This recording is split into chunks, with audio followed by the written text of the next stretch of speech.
Hey guys, अभी आप लोग देख रहे हैं कि केस कंप्यूटर साइंस। और अभी हम लोग बात करने जाएंगे बिहार स्टूडेंट क्रेडिट कार्ड के बारे में। और ये हम मेनली बात करेंगे इंजीनियरिंग स्टूडेंट के लिए। ठीक है। तो आप जब लोग कॉलेज में आते होंगे फर्स्ट ईयर में, जब भी एडमिशन वगैरह लेते होंगे, तो आपके माइंड में एक चीज़ चलता हो रहा होगा, जो हम इसके लोन लेना चाहते हैं, एकेडमिक लोन लेके हम इसमें पढ़ना चाहते हैं। तो आपके मन में ये सवाल चलता है, जहाँ उसमें क्या प्रोसेस होता है, कैसे होता है, बहुत सारे सवाल लोन के रिलेटेड चलते रहता है। तो कि हम बात करने जाएंगे इसी के ऊपर, बहुत सारा हम यहाँ पे सवाल लिए हैं और हम लोग इसी पे बात करेंगे। और इसी पे बात करने के लिए, मैं लोन नहीं लिया हूँ तो मेरे पास तो उतना आइडिया है नहीं। तो जो लोन लिए हैं उन्हीं को हम इनवाइट करेंगे। तो मेरे एक जो फ्रेंड है वो लोन लिए हैं, तो चलिए उन्हीं को इनवाइट करते हैं और ये सभी सवालों का जवाब वही देंगे। हम उनको इनवाइट करते हैं, तो आ जाइए। तो ये आ चुके हैं, यही मेरे फ्रेंड है जो कि यहाँ पे लोन लिए हैं। आप लोन लिए हैं ना जी? यस सर, लोन लिए हैं हम। तो लोन लिए हैं तो आप स्टूडेंट को अच्छे से गाइड कर सकते हाँ, हैं। ये सब पॉइंट हम अच्छा से बता सकते हैं। तो आप करिए, हैंडल लीजिए। आप ठीक। ही सभी लोगों को जो भी डाउट है यहाँ पे सब हैंडल कर लीजिए और सबको सॉल्व कर दीजिए। तो गाइज यही आप लोगों को पूरा यहाँ पे जो भी है सभी को ले लें, यही लोन लिए हैं तो आप बेटर तरीका में बता सकते हैं। ओके, तो चलिए आप बताइए जो कैसे कैसे ये लोन ले सकते हैं, हम साइड में चले जाते हैं। ठीक है, ठीक। ओके गाइज, तो मैं चलता हूँ उधर। हेलो गाइस, तो चलिए आज हम लोग देखने वाले हैं कि बिहार स्टूडेंट क्रेडिट कार्ड जो मेरा इंजीनियरिंग स्टूडेंट है वो लोन कैसे ले सकते हैं। तो चलिए यहाँ पे 10 पॉइंट है, हम 10 पॉइंट को अच्छा से एक्सप्लेन करेंगे कि ताकि आप लोगों को लोन लेने में थोड़ा आसानी रहे। देखिए, पहला क्वेश्चन हम लोगों का क्या है कि कब अप्लाई कर सकते हैं, यानी कि बोल रहा है कि लोन लेना है अगर आपको है तो आप इस लोन के लिए कब अप्लाई कर सकते हैं। देखिए, मेनली जो है आप जब आप कॉलेज में आपका एडमिशन हो जाता है तो उसके बाद जो है ना कॉलेज आपको एक बोनाफाइड बना कर देगा। देखिए, जब आपके किसी भी कॉलेज में आपका एडमिशन हो जाता है तो वो कॉलेज जो है एक बोनाफाइड बना कर देगा और वो कॉलेज जो है एक अपना एक फी स्ट्रक्चर बना कर देगा। देखिए, जब किसी कॉलेज में आपका एडमिशन होता है तो कॉलेज जो है बोनाफाइड और फी स्ट्रक्चर आपको बना के देगा। उसके बाद ही आप ये बिहार स्टूडेंट क्रेडिट कार्ड के लिए आप अप्लाई कर सकते हैं। अगर मान लीजिए आपको बोनाफाइड नहीं बना दिया तो आप अप्लाई नहीं कर सकते हैं। तो मेरा फर्स्ट पॉइंट यही था कि आप कब अप्लाई कर सकते हैं, जब आपका एडमिशन हो गया हो किसी कॉलेज में और कॉलेज आपको एक बोनाफाइड, और बोनाफाइड कब बना कर देगा, जब आपका कॉलेज में रजिस्ट्रेशन हो जाएगा तब वो कॉलेज आपको एक बोनाफाइड बना कर देगा और आपको फी स्ट्रक्चर बना कर देगा। पूरा 4 जितना साल का कोर्स रहेगा उस साल का पूरा फी स्ट्रक्चर बना कर देगा। और ये लेकर आपको डीआरसीसी ऑफिस में जाना पड़ेगा, जो कि डीआरसीसी ऑफिस हर एक डिस्ट्रिक्ट में होता है। तो वहां आपको जाना पड़ेगा बोनाफाइड और फी स्ट्रक्चर लेके। तो मेरा फर्स्ट पॉइंट जो है मेरा कंप्लीट हो गया कि आप कब अप्लाई कर सकते हैं। और मेरा सेकेंड पॉइंट है कि कौन कौन अप्लाई कर सकते हैं। तो देखिए, मेनली जो आज हम लोग देखिए ये वाला जो लोन है स्टूडेंट क्रेडिट कार्ड का, ये आप 12th के बाद बहुत सारा बच्चा ले सकता है, लेकिन आज जो हम बात करने वाले हैं इंजीनियरिंग स्टूडेंट के बारे में बात करेंगे। तो देखिए, जब आप 12th पास करने के बाद आप बीटेक में एडमिशन लेते हैं, जब आप बीटेक में एडमिशन लेते हैं और आप फर्स्ट सेमेस्टर या सेकेंड सेमेस्टर या जिस भी सेमेस्टर में है, तब से आप इसके लिए आप अप्लाई कर सकते हैं। जैसे मान लीजिए आप फर्स्ट सेमेस्टर में एडमिशन लिए हैं, आप चाहते हैं कि हम फर्स्ट सेमेस्टर से ही हमको लोन चाहिए, तो आपको फर्स्ट एडमिशन के बाद ये वाला जो स्टेप है वो वाला फॉलो करके आपको वो ले जाना है और वो आपको लोन के लिए अप्लाई कर देगा। अगर मान लीजिए आपको फर्स्ट सेमेस्टर और सेकेंड सेमेस्टर नहीं चाहिए, कोई कोई होता है कि जिसको फर्स्ट सेमेस्टर और सेकेंड सेमेस्टर नहीं चाहिए होता है, तो वो आप सेकेंड ईयर के बाद यानी कि थर्ड सेमेस्टर में भी आप अप्लाई कर सकते हैं। और मानते हैं कि जैसे मान लीजिए बिहार स्टूडेंट क्रेडिट कार्ड, जैसे मान लीजिए ये प्राइवेट कॉलेज को भी बच्चा को ये लोन देता है 4 लाख तक का। तो देखिए, उसको भी उसका भी प्रोसेस यही है कि मान लीजिए जो भी कॉलेज मेरा NIRF रैंक जिस कॉलेज का होगा उस कॉलेज में आप एडमिशन जब लेते हैं तब वहां से भी वही वही फंडा है बोनाफाइड और फी स्ट्रक्चर बना के देगा। आपको डीआरसीसी जाके आपको ये वेरीफाई करके ये वाला अप्लाई कर देगा। तो देखिए, मेरा सेकेंड पॉइंट भी मेरा कंप्लीट हो गया। अब देखिए यहाँ पे क्या हो रहा है, कितना लोन मिल सकता है। तो देखिए, बिहार स्टूडेंट क्रेडिट के तहत आपको टोटल 4 लाख तक लोन मिल सकता है। अगर आपको उससे कम का जरूरत है तो आप उससे कम भी ले सकते हैं। अगर आपको हाईएस्ट जरूरत है तो हाईएस्ट आपको 4 लाख तक आपको बिहार सरकार इस स्टूडेंट क्रेडिट कार्ड के तहत आपको वो दे देगा। तो देखिए, मेरा थर्ड पॉइंट ही मेरा कंप्लीट हो गया कि कितना लोन मिल सकता है। और चौथा पॉइंट है कि कोई ग्रांटर चाहिए क्या। देखिए, ग्रांटर चाहिए ही चाहिए। देखिए, मान लीजिए आपको कोई भी सरकार आपको 4 लाख कोई छोटा अमाउंट नहीं है, बड़ा अमाउंट है, तो ग्रांटर तो चाहिए चाहिए। तो ग्रांटर चाहिए तो आपको मम्मी या पापा को कोई भी एक गार्जियन को आपको वहां पे लेके जाना पड़ेगा ताकि वो आपको लोन दे सके। और देखिए ये वाला जो है, ये वाला लोन उस टाइप का नहीं है कि मान लीजिए आपके डीआरसीसी से कोई भी बंदा आपके रूम पे आ जाएगा, ये कोई नहीं है, वो आगे पॉइंट में होगा तो हम उसको एक्सप्लेन करेंगे। तो देखिए ये भी मेरा ये कंप्लीट हो गया कि कोई भी एक गार्जियन चाहिए चाहिए जो कि आपको वहां पे लेके जाना पड़ेगा गार्जियन को। अब देखिए मेरा फिफ्थ पॉइंट क्या है, कौन कौन सा डॉक्यूमेंट लगता है। देखिए सबसे पहले तो डॉक्यूमेंट देखिए, ये जब आपका एडमिशन बीटेक या किसी भी डिग्री के लिए अगर आप एलिजिबल है और उसमें आपको मिल जाता है तो सबसे पहले तो कॉलेज से बोनाफाइड मिल जाएगा, फी स्ट्रक्चर मिल जाएगा। अब देखिए यहाँ पे टेंथ का मार्कशीट और ट्वेल्थ का मार्कशीट,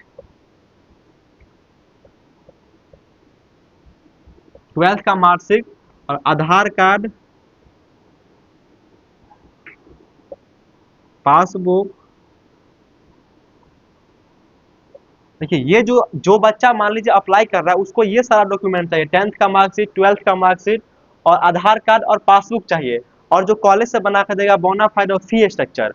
और देखिए और अब आपको जो है एक और डॉक्यूमेंट की जरूरत पड़ता है, जिसको आप मान लीजिए गार्जियन के तहत पर ले जाते हैं डीआरसीसी, उसका आधार कार्ड चाहिए।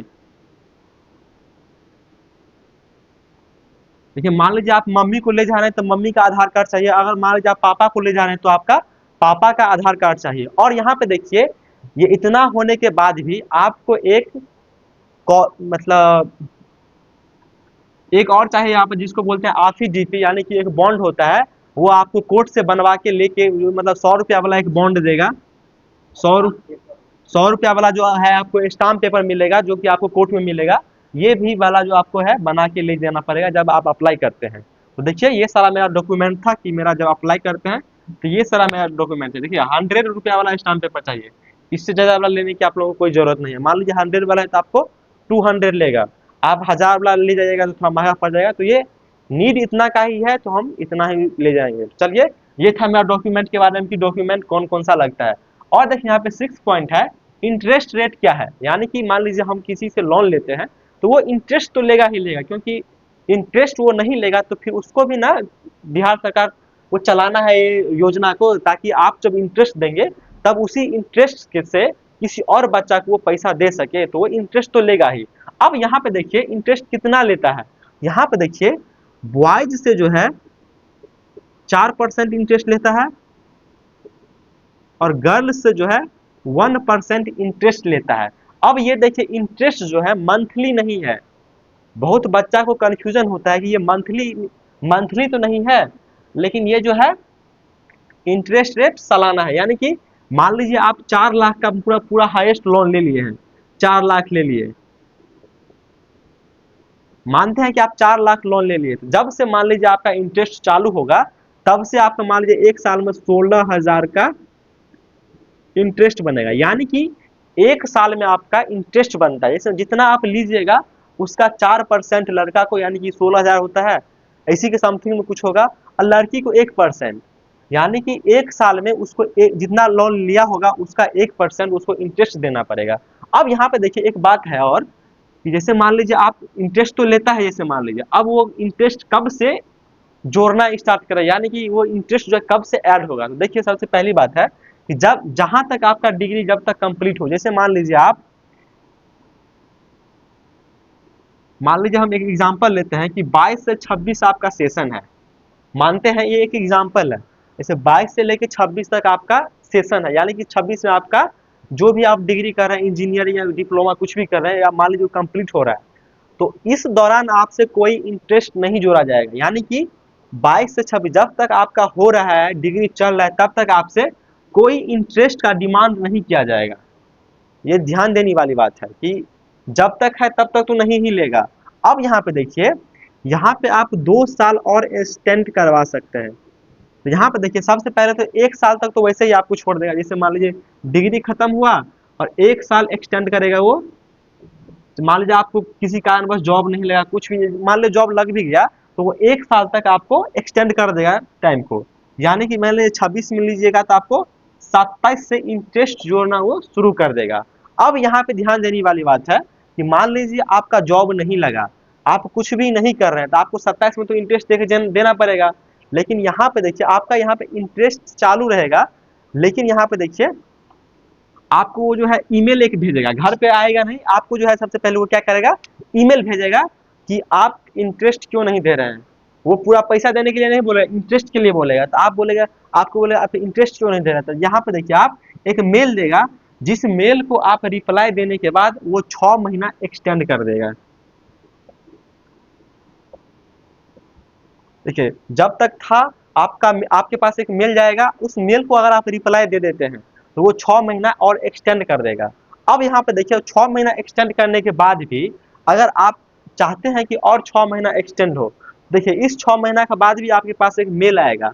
अगर आप उस मेल का भी सही जवाब दे देते हैं, यानी कि क्या प्रॉब्लम है आपका, क्यों नहीं आप दे पा रहे हैं, अगर उस सब का आप जवाब दे देते हैं तो फिर से आप लोगों का 6 मंथ का एक्सटेंड कर देगा। यानी कि जब तक आपका डिग्री कंप्लीट हो रहा है उसके 2 साल बाद तक भी आप बस एक्सटेंड करवा सकते हैं विदाउट कोई इंटरेस्ट, यानी कि उतना साल तक आपसे कोई इंटरेस्ट नहीं लेगा।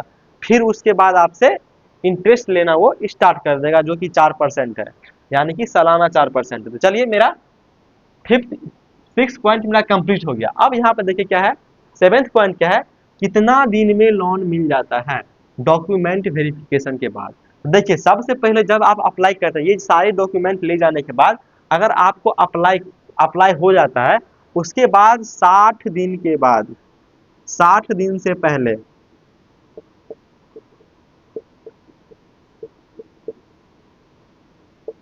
देखिए जब आप अप्लाई कर देते हैं उसके 60 दिन से पहले आपके फोन पे एक मैसेज आएगा कि आप डॉक्यूमेंट वेरिफिकेशन या एग्रीमेंट आप करवा लीजिए। तो आपको जो है 60 दिन से पहले डीआरसीसी ऑफिस में एक कोई गार्जियन को लेके वहां पे आपको पहुंचना होता है। अगर आप वहां पे जाते हैं तो वो आपसे आपका जो है एग्रीमेंट कर देगा। अगर मान लीजिए वो एग्रीमेंट हो जाता है, जैसे मान लीजिए आप जिस दिन आप गए वहां पे 60 दिन के अंदर मैसेज आने के बाद ही जाइएगा आप, तो अगर वो आपका एग्रीमेंट कर देता है तो एग्रीमेंट के बाद एक महीना के बाद, एक महीना एग्रीमेंट होने के बाद, देखिए अप्लाई करने के 60 यानी 2 महीना से पहले आपको एग्रीमेंट करवाना होता है। और एग्रीमेंट के 1 महीना से पहले ही आपके पास जो भी है पैसा वो आपके अकाउंट में आ जाएगा।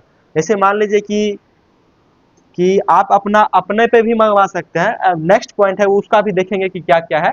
ये था मेरा 7th पॉइंट कि आप कितना दिन में लोन अप्लाई कर सकते हैं। अब देखिए 7th पॉइंट मेरा ऑलरेडी इसमें कवर हो गया कि एग्रीमेंट होता है या नहीं।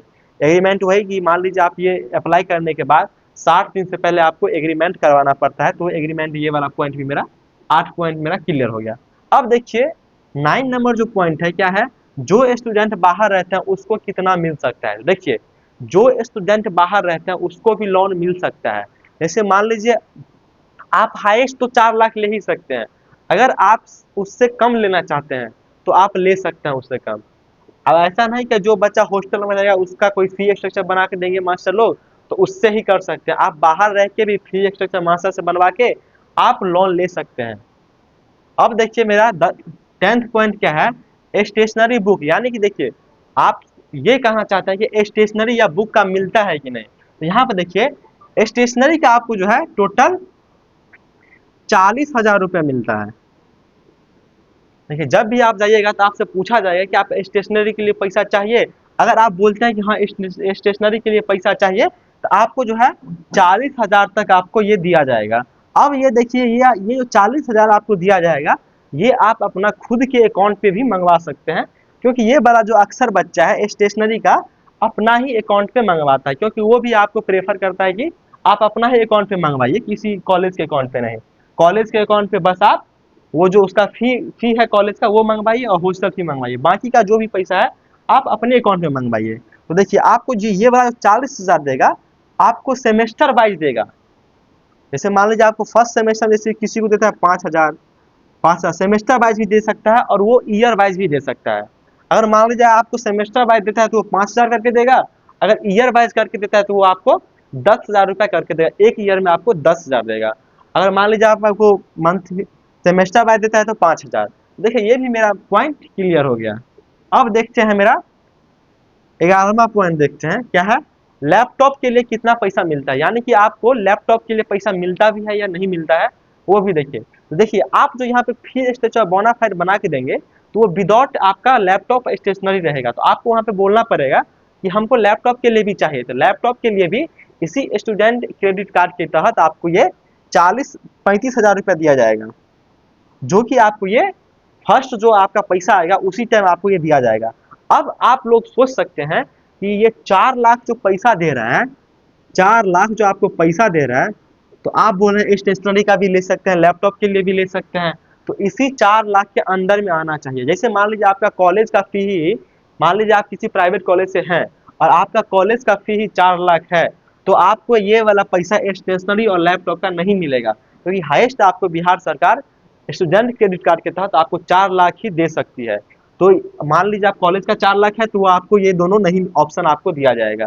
अब मान लीजिए जिसका मान लीजिए 3 लाख तक, जैसे मान लीजिए कॉलेज का फी जितना भी है कॉलेज बना के दिया है फी स्ट्रक्चर, उसके बाद स्टेशनरी और लैपटॉप का आप ऐड करवा सकते हैं। स्टेशनरी का वही सेमेस्टर बच जाएगा तो 5 हज़ार, ईयर बच जाएगा तो 10 हज़ार, और ये वाला जो लैपटॉप का है वो आपको फर्स्ट वाला जो पैसा आएगा उसी के तहत, मतलब उसी वे में आ जाएगा।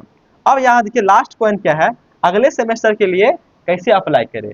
मान लीजिए फर्स्ट सेमेस्टर का फर्स्ट पैसा आपका आ गया, अब मान लीजिए आपको जरूरत है सेकेंड सेमेस्टर में पैसा लेने का, तो वो आप कैसे ले सकते हैं। देखिए ये वाला जो है आपको, ये जब आप लेने का चाहिएगा कि हम अगला सेमेस्टर में पैसा कैसे ले, तो उसके लिए जो है आपको कॉलेज से कुछ कुछ डॉक्यूमेंट बनाना पड़ेगा। वो आप कॉलेज टू कॉलेज वेरी कर सकते हैं, क्योंकि मान लीजिए जैसे हम लोग के कॉलेज में जो है बोलता है कि किस सेमेस्टर का चाहिए, उसके लिए अब कुछ कुछ बना के देता है, बोनाफाइड कुछ कुछ बना के देता है, और वो उसको फिर से जो है MNS, देखिए एक वेबसाइट है MNSSY, इस वेबसाइट, ये DRCC का वेबसाइट है, इस वेबसाइट पे जाके वो वाला जो डॉक्यूमेंट कॉलेज बना के देता है उसको, यहाँ पे देखिए रिजल्ट भी आप, जैसे मान लीजिए फर्स्ट सेमेस्टर का रिजल्ट आया तो उसको भी आप उस पे साइन वाइन करवा के या बोनाफाइड बनवा के या कुछ ऐसा आपको बना के देगा जिसको आप यहाँ पे अपलोड कर देंगे इस वेबसाइट पे, तो वो फिर से अगला सेमेस्टर का पैसा के लिए प्रोसेस में चल जाएगा। वो भी आपको 1-2 या कुछ 3 महीना कुछ भी लग सकता है टाइम, उसके फिर उसके अंदर में आपको पैसा आ जाएगा।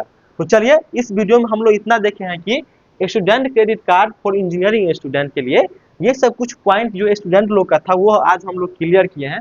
तो चलिए मिलते हैं नेक्स्ट वीडियो में, थैंक यू। हे गाइज, तो आई थिंक आपको जितना भी यहाँ पे सवाल है सबका सवाल का जवाब सही सही मिल गया होगा। तो गाइज यहाँ पे मेरा ये सब हो गया। तो अगर मान लेते हैं इससे रिलेटेड अगर कोई भी आपको क्वायरी हो जो यहाँ पे कवर नहीं कर पाए हो, तो यहाँ पे क्या करेंगे, जो भी पहले थे इन सबका जो जवाब दे रहे थे उनका क्या करेंगे, हम चैनल का लिंक मेंशन कर देंगे, आप उनसे डायरेक्ट कनेक्ट करके क्या कर सकते हैं, पूछ सकते हैं इसके रिलेटेड कोई भी आपको डाउट हो तो। ओके गाइज, आई होप आपको सबको समझ में आ गया होगा। फिर भी इससे रिलेटेड कोई डाउट हो तो कमेंट में पूछ लीजिए या फिर डायरेक्टली आप उनसे पूछ सकते हैं। तो मिलते हैं गाइज अपने अगले सेशन में, तब तक के लिए bye bye, tata, take care, all the best.